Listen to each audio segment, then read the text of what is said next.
Today, we'll be talking about the most disturbing movie scenes.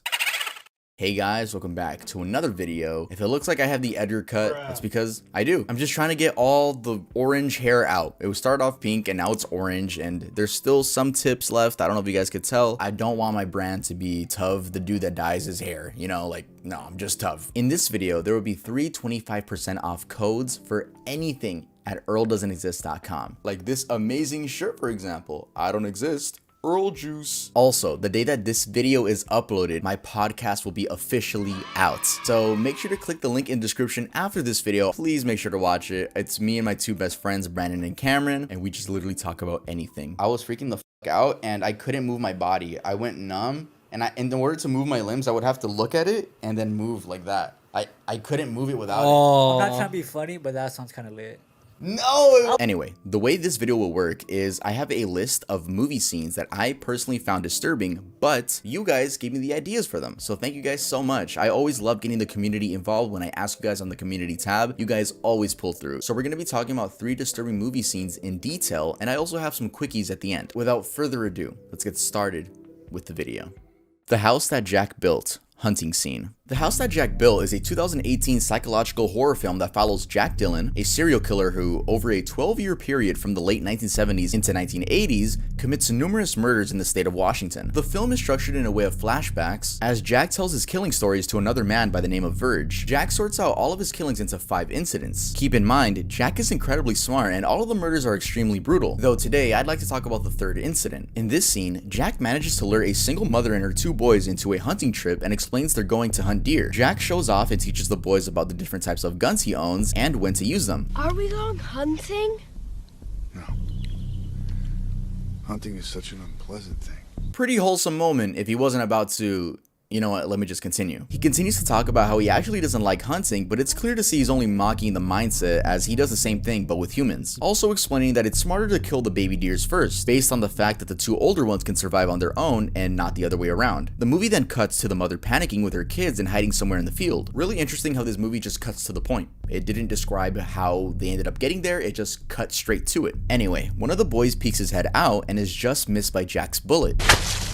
Then that same kid decides to be an idiot and run across the field, leading him to be shot in the leg. Sorry if the footage is blurred. Even though this is scripted violence, I don't want someone to review my video. I'm just trying to comply with YouTube's rules. I will leave a playlist down in the description below with all the scenes that are available on YouTube. Make sure to click that after this video. Do not ruin my watch time. Let's continue. Anyway, the kid gets shot in the leg, then the torso as the mother screams for her baby. Being a mother, she runs towards him and cries while holding him. Jack notices the other boy peeking his head and decides to... The mother cries even harder and in fact isn't killed, she is spared for the moment. We then cut to a clip of Jack forcing the single mother, who's already dead inside, to force feed pie to her dead son's mouths. The scene is very quiet and unsettling, being able to hear the mother's breaths and flies around the corpses. Jack says that this has been an excellent day and asks the mother for her favorite number, and she eventually says 12. So he begins counting as he climbs his tower, and the mother, unwilling to continue with life, accepts her fate as she slowly walks away and is then shot in the head. The whole movie is incredibly unique and gruesome. It really uses the power of sound design to its advantage, creating these unsettling scenes even more difficult to watch. Don't quote me on this, but from what I've seen from researching these psychological horror films, a lot of them have the sound added in post, even the voices. Believe me, if you thought this scene was bad, there are a bunch more. For now, let's head on to the next movie on this list.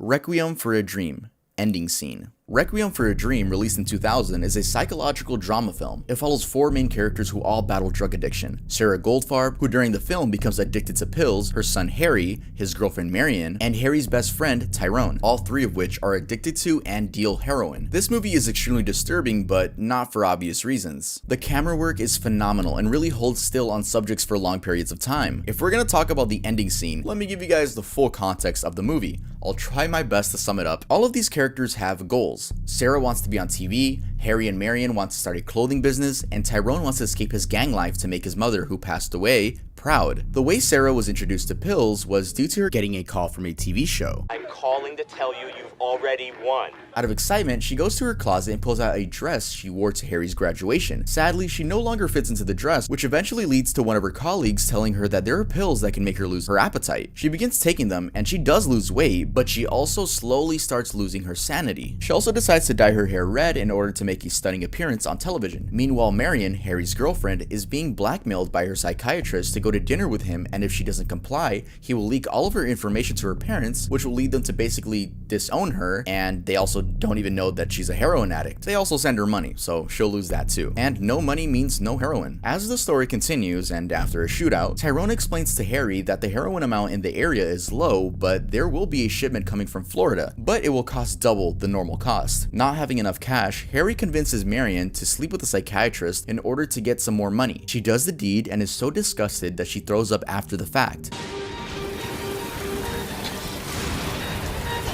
With this new money, Harry and Tyrone go to the new heroin shipment location, but sadly things go bad when another shootout begins. During this, Marion is fiending for more drugs and gets extremely angry when Harry comes back empty-handed. Back to Sarah.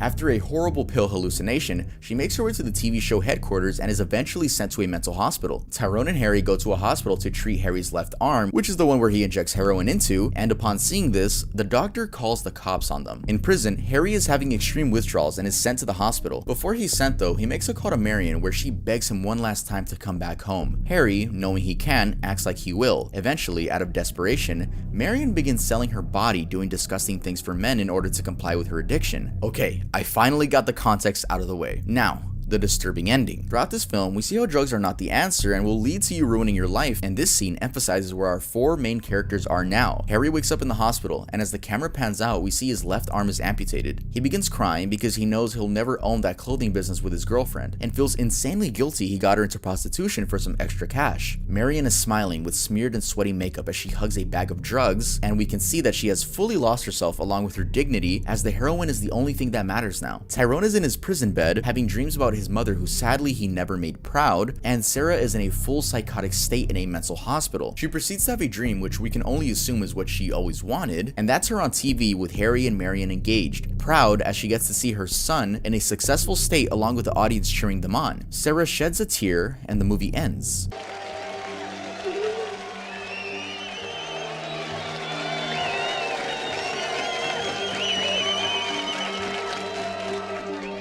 It's an incredibly sad and disturbing movie, but serves a great message because this is sadly some people's reality. I know Jared Leto gets a lot of hate, especially now, for the Morbius stuff and the Joker role that he played, but he does not let down in this movie. I promise you, it's a phenomenal movie. I don't even use that fucking word, phenomenal, but it's a great movie, and I really recommend showing this to someone who's dealing with drug addiction. I think by the end of it, they'll definitely have a different look on it. Let's head over to the next movie. Megan is Missing, Barrel Scene. Megan is Missing is a 2011 found-footage psychological horror film. The film, which takes place in 2007, revolves around the days leading up to the disappearance of Megan Stewart, a high school student in North Hollywood who decided to meet up with a boy she was interacting with online, and the investigation launched by her best friend Amy Herman. Interestingly, the cameras in this movie are all from, well, webcams and camcorders, making the movie feel that much more personal. The director, Michael Goy, based the film on a series of real-life cases of child abduction, and the movie served as a wake-up call to the youth on meeting strangers online. In late 2020, the movie peaked in popularity on TikTok as people were recording their reactions to certain scenes in the movie. This caught the attention of Goy, which led him to make this video right here. Hello, my friends on TikTok. This is Michael Goy, the writer-director of Megan is Missing. And I got a text from Amber Perkins, the lead actress in my movie, that it was exploding on TikTok at the moment, and I didn't get to give you the customary warnings that I used to give people before they watched Megan is Missing, which are: do not watch the movie in the middle of the night, do not watch the movie alone, and if you see the words photo number 1 pop up on your screen, you have about 4 seconds to shut off the movie if you're already kind of freaking out before you start seeing things that maybe you don't want to see. So apologies to those who are already posting about how the movie has freaked them out, but fair warning to those of you who are still contemplating watching the film. Thanks. The beginning of the movie informs us with the following information. On January 14th, 2007, 14-year-old Megan Stewart disappeared. 3 weeks later, her best friend Amy Herman also vanished. Throughout watching Megan is Missing, we see Megan doesn't have the best lifestyle, screaming arguments with her mother,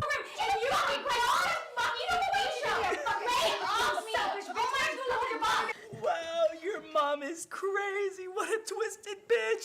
involvement with drugs, and overall trying to be cool. On the other hand, Amy is a much more innocent and down-to-earth girl. After a horrible high school party and an even weirder story from Megan giving a blowjob when she was only, let's just say extremely young. This explosion in my mouth. And this hot gooey stuff starts coming out. Did you swallow any of it? Yeah. I swallowed a lot of it because I didn't have a choice. Megan explains to Amy how she's been video chatting with a guy named Josh, username SkaterDude, though she's the only one that has a camera throughout the chats. They agree to meet at a party, but she stood up, and SkaterDude reveals that he was there, but he was too shy to go up to her. You look so great. I mean, you looked incredible. I totally felt my heart skip a beat when I saw you. I guess I just wimped out. They then agree to meet again, and she ends up going missing that same night. This starts a hunt led by Amy, and as the days follow, the news goes public. We also get this message on the screen. On March 4th, 2007, 2 photos of a girl later identified to be Megan Stewart were posted on a fetish website bulletin board. The owner of the website contacted the FBI because of the disturbing nature of the photos. These photos have never been previously released to the public. Then we see the photo number 1 caption. Look, I've seen other YouTube videos include this image in their videos, but I'm really not trying to get age restricted, but you could literally look it up. I'm not going to show the image, I'll show a blurred version of it, but I'll do my best to describe it for you guys. It shows a wooden board with Megan's head peeking through a hole in it as she's wearing a metal gag forcing her mouth wide open and lifting her nose up. She is visibly terrified and has eyeliner running down her cheeks from the crying. We then get a second photo, which is just a different angle showing that she can't escape. Eventually, her friend Amy is also abducted by this person. We then get this notice. Following are the final 22 minutes of footage from Amy's camera, unedited and unaltered. We see she's chained up, treated like an animal. Why are you doing this to me? Where's Megan? Is she here? And there's a horrible bloody R-word scene. By the way, when I say R-word, it's not because it's a bad word. I mean, it's a bad word when it comes to YouTube. Almost all of the scenes from this section of the movie can make it on this list, but we're gonna talk about the specific barrel scene. Josh, the guy that captured her, then tells Amy to get in this blue barrel because he doesn't want her to know where she lives. He lifts the top, revealing Megan's corpse, and Amy freaks the fuck out and is then forced into the barrel alongside the corpse. And now, the final scene of the movie, which I am talking about. I wasn't just talking about the corpse in the barrel, which that is already a disturbing scene. I want to talk about the actual ending, which again, in my opinion, is the worst part of the film. An over 10-minute scene of Josh digging a hole to bury both of the girls in. Throughout these 10 minutes, we hear nothing but pain come from Amy. The saddest part is hearing her try her best to convince Josh that she loves him as a last resort of him letting her go. I love you, Josh. I don't know if anyone else has ever told you that, but I mean it. I really do. I know we can love each other. But Josh doesn't say a word throughout these 10 minutes. Just a steady camera as we, the audience, witness this young girl's death. I love you.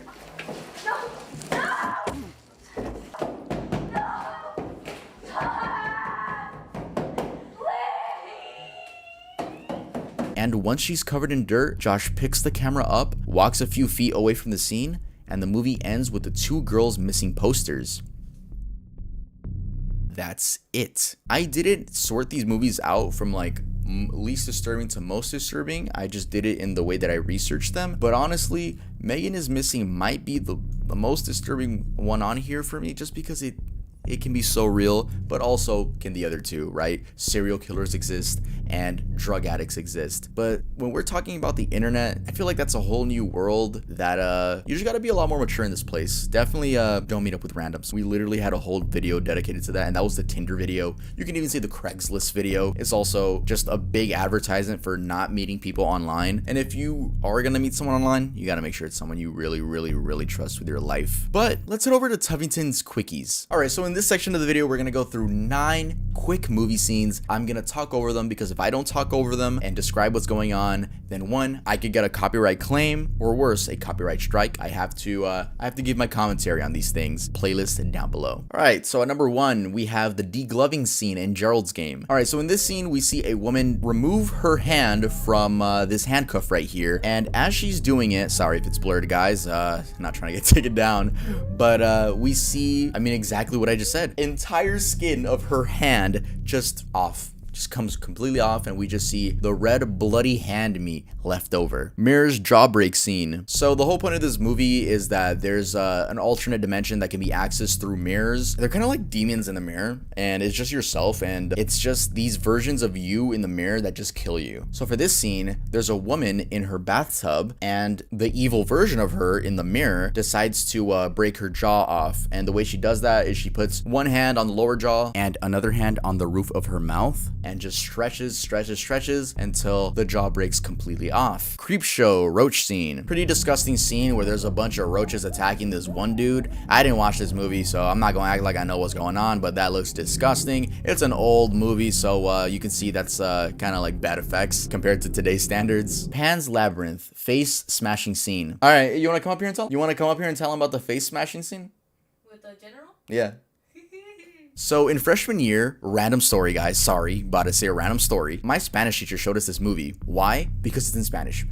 It had nothing to do with what we were learning, but it was in Spanish, so he showed it to us. And there's this horrible scene where this dude gets his fucking face smashed in with a bottle. I remember when my teacher was like, if you guys are queasy, you can step out of the room. 2 pussies stepped out of the room. I remember you guys. But nah, it's a pretty cool scene. Insidious devil scene. I don't actually know if it's the devil, but I always call it the devil. But this ugly motherfucker, it has that one song, the tiptoe through the windows. Y'all know that song? It's like, nah bro, that scene is creepy. That's so disturbing. They killed it with the makeup in that movie, for real. That one scared me as a kid. The original Exorcist. We could put the whole movie here. That movie is very haunting. When she does that 360 with her head, woo, that go crazy. That movie gave me nightmares. You know what the craziest part about that movie is, bruh? Based on a true story. Bruh. Isn't that insane? You could actually find the audio files. I've said this before. You can actually find the real audio files of the real exorcism of Emily Rose on YouTube. I'm gonna link that in the playlist as well in case you guys are interested. But some of the most haunting stuff ever. A Serbian film, which I literally can't talk about on YouTube, but I know you guys are gonna request me to talk about this. I'm not trying to get age restricted like I've said. I'll put a review in the playlist if you guys want to check it out. It's a horrible movie. It's a horrible movie. Salo or the 120 Days of Sodom. Again, I can't talk about this one, but I feel like people are gonna get mad at me for not even mentioning these 2 films. I literally can't talk about these. All I'm gonna say is it includes children in like the most horrible manner you can think of a movie including children. It's bad, like extremely fucking bad. I'll let you guys know. I watched Salo last year in its entirety and I came out a different man. Then I decided to make morbid videos, and I'm just kidding about that last part. It's definitely a hard watch. Serbian film and Salo or the 120 Days of Sodom are definitely some hard watches. I did watch Salo in its entirety, but it took me a while. You know those long pauses where you gotta think about life for a second? There was a lot of those for Salo. Yeah, we're done with the list now. Thank you guys so much for watching. If you guys liked the video, make sure to leave a like. And if you guys are new to the channel, make sure to subscribe. If you guys got some extra time after you watch that playlist, it would be so cool if you could watch my podcast. If you like my voice, if you like how I talk, if you want to see what my friends are like, that's on the second channel. By the way, if you're expecting me on the podcast to talk about like morbid stuff, then don't watch it, because we just talk about our lives and we talk about poop jokes. That's it for this video, and I'll see you guys next time I upload.